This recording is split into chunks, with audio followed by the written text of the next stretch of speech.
Morning বন্ধুরা, তোমরা সবাই কেমন আছো? আশা করছি ভালোই আছো। সকাল সকাল দেখো, এখন 5:30 পৌনে 6টার মতন বাজে। ওয়েদারটা দেখো কি সুন্দর। দেখো আমার পিছনটা দেখতে পাচ্ছ, কি সুন্দর কুয়াশা কুয়াশা দিন। একটু আগে মুষলধারা একচোট বৃষ্টি হইলো, মানে ধ্রাম করে নামলো, ফ্রাম করে শেষ। তো উঠে পড়লাম সকালে। ওয়েদারটা দেখো কি সুন্দর লাগতেছে। আমার মোবাইলে ক্যামেরাটা খুব একটা ভালো না, তো তার জন্য তোমাদেরকে ঠিক মতন আমি দেখাতে পারতেছি না। এত সুন্দর ওয়েদারটা লাগতেছে, মানে কুয়াশার মধ্যে রোদ রোদ একটা ভাব, খুব সুন্দর লাগতেছে। আর তার সাথে সাথে আমার ছেলে পিছনে পিছনে লাফাচ্ছে। এই হচ্ছে আমার ঘরের সামনের ডিজাইনটা। ঘরটা কমপ্লিট হোক, অবশ্যই তোমাদের একদিন দেখাবো। বাবা সরো, যাও ঘরে যাও। পড়লাম, জোড়া শালিক বসে আছে ওখানে। সকাল সকাল যখন উঠেই পড়লাম, চাটা খাইনি। চাটা খাওয়ার পরে দিনচারিতা শুরু করি।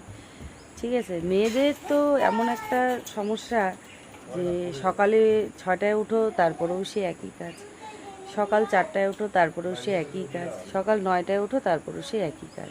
তো চাটা খায় দেয়, আবার নিজের কাজে হাত দিই। বসেছি, চা খাবো।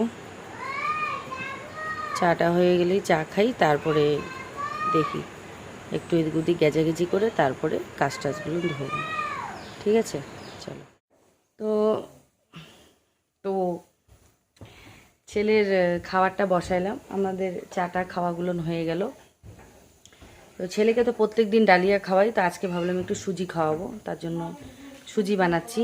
দেখো এই সুজিটাকে আমি ঘি দিয়ে ভাইজে রেখে দিই, আর তারপরে এই যে এভাবে করে বানানো হয়ে গেলে দুধ দিই, কারণ ওর তো পাউডার দুধ, মানে বাচ্চাদের খাওয়া দুধ, সেই দুধটা দিয়ে বয়েল করলে, সেটা দিয়ে আমি বয়েল করি না। সুজিটা বানানো হয়ে যায়, সুজি বা ডালিয়া যখন বানানো হয়ে যায়, নামানোর পরে কিছুক্ষণ আগে ঠান্ডা হবে, তারপরে ওই দুধটা আমি দিয়ে নাড়াচাড়া করে দিই, তো জিনিসটা ভালো হয়। আর এইভাবে করে সুজিটাকে আমি ঘি দিয়ে ভাইজে রেখে দিই, অনেক দিন খাইতে পারি সুজি। বেশিরভাগ আমি ওকে সকালবেলা ভাত খাওয়াই, তোমরা যে যাই বলো না কেন, ভাত হচ্ছে ভাতই হয়। সুজি ডালিয়ায় হয়, ভাত ভাতই হয়। আর আমি একটা জিনিস খেয়াল করি, কার কীরকম সুবিধা অসুবিধা আমি জানি না, আমার ছেলেকে যদি আমি প্রত্যেক দিন সকালবেলা করে ভাত খাওয়াই, এবার মনে করো না 6টাতেই ভাত খাওয়াই না, 9টা 9:30টার মধ্যে ওকে ভাত খাওয়াই। 6টাতেই যদি আমরা উঠি, আমাদের সাথে চা বিস্কুট মুড়ি যেটুক খায়, কিছুক্ষণ পরে মনে করো 9টা 9:30 যখন বাজে, তখন একবারে ওকে ভাত খাওয়াই দিই।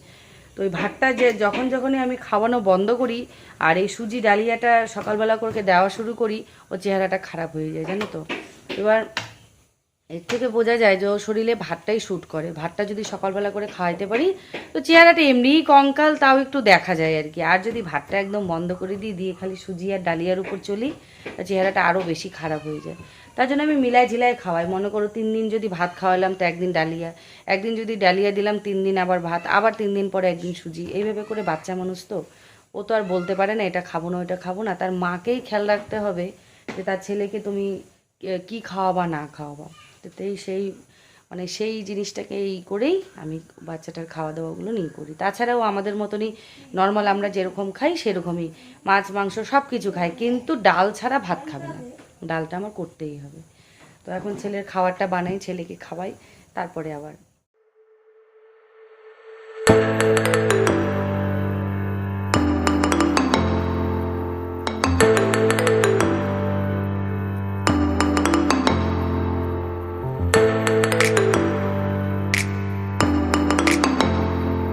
গা ধুয়ে আসলাম। গা ধুয়ে কাপড় চোপড়গুলো ধুয়ে এখন কাপড়গুলো মেলে দিছি। দেখো কাপড়গুলো মেলে দিলাম এখানে। আর এই যে কলটার কি যে ডিস্টার্ব হচ্ছে, পানি থাকতেছে না, তার জন্য কলটা ঠিক করার জন্য লোক আসছে, কলটা ঠিক করাচ্ছে। এই যে এখানে আছে মাছের তরকারি, আলু বেগুন দিয়ে ছোটো মাছগুলো, আর এখানে আছে গাঠি কচুর মাখা মাখা তরকারি দিয়ে এখন দুপুরবেলা খাওয়া দাওয়া হবে। সবারই খাওয়া দাওয়া হয়ে গেছে, এখন আমি আর মেয়ে বাকি আছি, আমি আর মেয়ে খাবো, তারপরে একটু রেস্ট করবো। বিকালে এই যে সন্ধ্যাবেলায় ছেলেকে একটা ডিম ভাজি দিলাম। বাবা কি খাচ্ছ এটা? হ্যাঁ ডিম খাচ্ছ?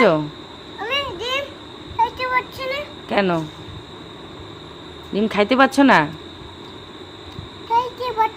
কেন কেন কি অসুবিধা হয়েছে ডিমে? হ্যাঁ বলো।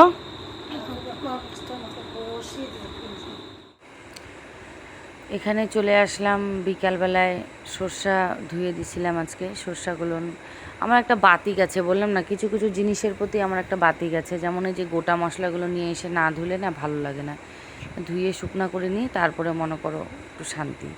আর এই সেই যে কাপড়গুলো মেলছিলাম, সেই কাপড়গুলো তুলে নিয়ে যাই।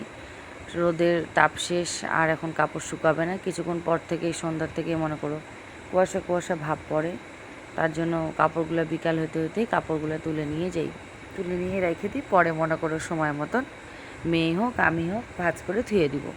তো সেই জন্য কাপড়গুলো তুলে রাখি। কাপড় টাপড় তোলা হয়ে গেল, কিছুক্ষণের মধ্যে মেয়ে আবার চা বানালো, সে চা খাই। ছেলে তো সেই ডিম খাচ্ছে, তখন থেকে একটু একটু করে খাচ্ছে। আমরা যে চা দিয়ে মুড়ি দিয়ে খাই। চা দিয়ে মুড়ি দিয়ে খাওয়া হয়ে গেলে পরে রাত্রে খালি ভাত করতে হবে, আর কিছু না করলেও হবে, ভাত করলেই হবে।